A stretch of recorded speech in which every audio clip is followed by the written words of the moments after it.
लेकिन जानकारी ऐसी कि ये सितंबर से आगे बढ़ सकते हैं। जम्मू कश्मीर में विधानसभा चुनाव से जुड़ा बड़ा अपडेट थोड़ी ही देर में। जम्मू कश्मीर विधानसभा चुनाव को लेकर तारीखों का ऐलान होने वाला है। 370 हटने के बाद ये पहली बार है जब जम्मू कश्मीर में चुनाव होने हैं। विधानसभा चुनाव अभी हाल ही में लोकसभा इलेक्शंस हुए हैं। घाटी में धारा 370 हटने के बाद ये पहला विधानसभा चुनाव है। बड़ी खबर इस वक्त की। आशिक मीर मेरे साथ में जुड़ गए हैं क्योंकि खबर बड़ी है और थोड़ी ही देर बाद, बस चंद मिनट बाद इलेक्शन कमीशन की प्रेस कॉन्फ्रेंस भी शुरू होने वाली है। आशिक मीर मेरे साथ हैं। आशिक, अनुच्छेद 370 हटने के बाद ये पहला मौका जब विधानसभा इलेक्शंस की तैयारी में जम्मू कश्मीर है। इलेक्शन कमीशन बस थोड़ी देर बाद साफ भी कर देगा तारीख होंगी कौन कौन सी। इलेक्शंस के हवाले से तो आज से पहले 10 साल यहाँ पर विधानसभा के इलेक्शंस कराए गए थे, जब यहाँ पर पीडीपी और बीजेपी की कोalition सरकार बनी थी, जिसके बाद 2018 में वो सरकार टूट गई और उसके बाद जो है जम्मू कश्मीर केंद्र के अंडर जो है काम कर रहा है। यहाँ पर यूटी बन गई और 2019 के बाद जो तब्दीलियां जम्मू कश्मीर में देखी गई उससे साफ तौर पर ये लग रहा है कि अब जम्मू कश्मीर में इलेक्शंस के हवाले से एक बड़ा ऐलान होने वाला है। 3 बजे ईसीआई की तरफ से एक प्रेस कॉन्फ्रेंस की जाएगी और इससे पहले भी हमने देखा जब ईसीआई की टीम जम्मू कश्मीर के दौरे पर थी तो यहाँ पर उन्होंने कई सारी पॉलिटिकल पार्टी से मिले और सबसे बड़ा प्रस्ताव पॉलिटिकल पार्टी की तरफ से ये रहा कि जम्मू कश्मीर में जल्दी से जल्दी विधानसभा के इलेक्शन कराए जाए। अब जल्दी से जल्दी विधानसभा इलेक्शन को लेकर जानकारी राजीव कुमार देना शेयर कर चुके हैं। शुरू हो गई है प्रेस कॉन्फ्रेंस, सीधा रुख करेंगे। अजय भी मेरे साथ में है। 2024 के लोकसभा चुनाव के बाद वो जो पड़ाव निकला, अब दूसरे पड़ाव पर आपसे आज मुलाकात हो रही है। और जैसे मैंने पहले कहा था कि 3 gentleman are yet back again. Lok Sabha चुनाव 2024 जैसे आपको विदित है विश्व स्तर की सबसे बड़ी चुनावी प्रक्रिया थी। सफलतापूर्वक और शांतिपूर्ण तरीके से संपन्न हुई। उसने पूरे डेमोक्रेटिक वर्ल्ड के लिए बहुत स्ट्रांगली डेमोक्रेटिक सरप्लसेस क्रिएट किए। बिना किसी वायलेंस के पीसफुल हुई और देश भर ने चुनाव का पर्व मनाया। हमने बहुत सारे रिकॉर्ड्स भी बनाए। पहली बार मैक्सिमम वर्ल्ड में पोलिंग हुई, मेल फीमेल टोटल। मतदाताओं की लंबी लंबी कतारें, बुजुर्गों की भागीदारी, यूथ, 0 पोल्स, मैसिव सीजर्स और फेस्टिव माहौल हमने देखा। बहुत सारे युवा साथियों ने हमारे साथ मिलके हमारे इलेक्शन एम्बेसडर्स के रूप में काम किया और लोकतंत्र का एक बिल्कुल जीवित उदाहरण देश ने देखा। गांव में, देहात में, east west, north south, central, LWE areas, J&K, deserts, everywhere जो तस्वीरें दुनिया को भारत ने दिखाई वो सभी को चकित करने वाली थी।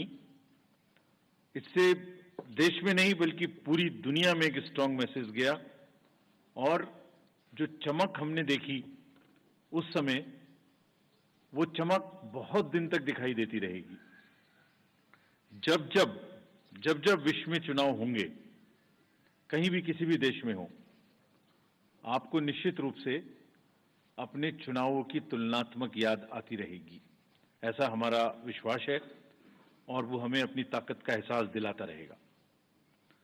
हाल ही में जम्मू कश्मीर और उसके बाद हरियाणा की चुनावी तैयारियों का जायजा लेने आयोग, हमारे सारे सहकर्मी वहां गए थे और एक बहुत ही नायाब किस्म का एंथुजियाज्म और डेमोक्रेसी के प्रति एक ललक और पार्टिसिपेट करने की इच्छा सबके अंदर दिखाई दी। जितने लोगों से हमने बात की, सभी पॉलिटिकल पार्टीज से, बहुत सारे लोगों से भी, सबकी एक मतलब एक लालायिक एक इच्छा थी कि जल्दी से जल्दी चुनाव हो।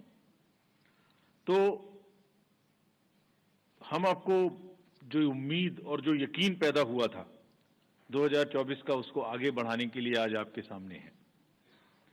जम्मू कश्मीर के बारे में पहले जिक्र करूं तो आपको याद है कि मतदान केंद्र पर जो लंबी लंबी कतारें लगी हुई थी, वो जमहूरियत की ताकत का एक बहुत ही बेहतरीन मंजर पेश करती थी। वो सिर्फ लंबी कतारें नहीं थी, वो आवाम की उम्मीदें थी, जज्बातों और उनके मुस्तकबिल की नई तस्वीर लिखने की एक ख्वाहिश थी। Everybody wanted to participate, prove a point that we are here in this queue not only to vote but to demonstrate a very strong desire that democracy flourishes in this area. और उम्मीद और जमहूरियत की ऐसी झलक ये बताती थी कि आवाम तस्वीर बदलना चाहता है और अपनी तकदीर को खुद लिखना चाहता है। और ये कतारें इस बात का सबूत थी कि लोग सिर्फ बदलाव ही नहीं चाहते बल्कि ये भी चाहते हैं कि उसका हिस्सा बनकर हम खुद से अपनी किस्मत लिखें। This was a purely A triumph of ballot over bullet.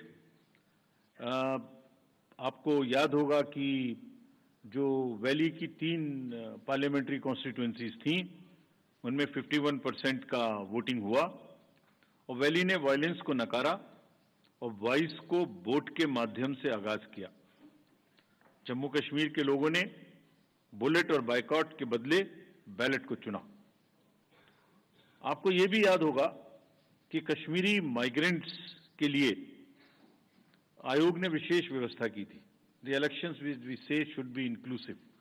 Every section of the society must get a full chance to express themselves during the elections. तो हमने इनको सरलीकरण किया था उस समय में, जो इस समय भी जारी रहेगा। क्या किया था कि फॉर्म एम को हमने रिलैक्स किया था और कुछ बहुत ही कम्बरसम प्रोसेसेस थे जिसमें सेल्फ अटेस्टेशन की आवश्यकता होती, जिसमें ऑथराइजेशन कराने की आवश्यकता होती थी, उसको सेल्फ अटेस्टेशन पर लेके आए थे। उसके बड़े पॉजिटिव रिजल्ट्स भी हमें मिले और लोगों ने बढ़ चढ़ के, माइग्रेंट्स ने भी हिस्सा लिया। ड्यूरिंग द इलेक्शंस रीपोल्स की घटना 0 थी, कोई मेजर इंसिडेंट वायलेंस की नहीं थी। और आपको ये भी याद होगा जैसे पूरी कंट्री में अभियान चला के सीजर्स के बारे में व्यवस्था की गई थी ताकि कोई इंड्यूसमेंट फ्री इलेक्शन हो सके। JNK में भी क्लोज टू 100 करोड़ का सीजर हुआ था। और इस बार भी हम बहुत स्ट्रांग कह के आए हैं कि किसी को भी इंड्यूसमेंट करने देने की छूट नहीं देनी चाहिए। I will explain to you in detail later. So if we now come to the JNK first, there are total 90 assembly constituencies, of which 74 are general,